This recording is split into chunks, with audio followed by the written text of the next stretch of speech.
ملک میں بڑھتی فرقہ وارانہ کشیدگی پر امام بخاری فکر مند، مسلمانوں سے بات چیت کرنے کی وزیر اعظم مودی سے جذباتی گزارش۔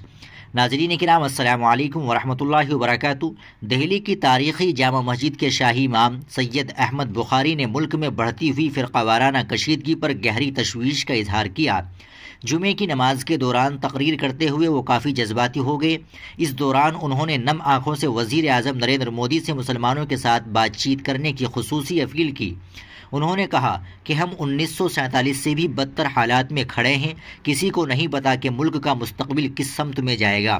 امام بخاری نے وزیر اعظم مودی سے فوری طور پر اس معاملے میں نوٹس لینے کا مطالبہ کرتے ہوئے مشورہ دیا کہ 3 ہندوؤں اور 3 مسلمانوں کو بلا کر بات چیت کی جائے۔ انہوں نے کہا کہ آپ اس کرسی کے ساتھ انصاف کیجیے جس پر آپ بیٹھے ہیں، مسلمانوں کا دل جیتیے، ان شر پسندوں کو روکیے جو ملک کا ماحول خراب کر رہے ہیں۔ اس موقع پر امام بخاری نے مسلم نوجوانوں سے صبر و تحمل سے کام لینے کی گزارش کرتے ہوئے کہا کہ کوئی بھی قدم سوچ سمجھ کر اٹھائیے۔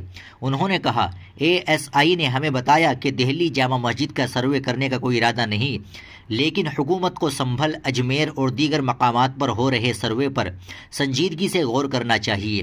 یہ چیز ملک کے لیے اچھی نہیں ہے۔ امام بخاری نے ملک کی خراب ہوتی صورتحال پر کہا لمحوں نے خطا کی، صدیوں نے سزا پائی، آخر کب تک ملک ہندو مسلمان مندر مسجد کے معاملوں پر چلے گا؟ اتر پردیش کے سنبھل میں 24 نومبر کو ہوئے تشدد کے بعد سیاسی اور مذہبی رہنماؤں سمیت کئی اہم شخصیتوں نے ملک کی موجودہ صورتحال پر گہری تشویش کا اظہار کیا ہے اور امن کے لیے کوششیں تیز کرنے پر زور دیا ہے۔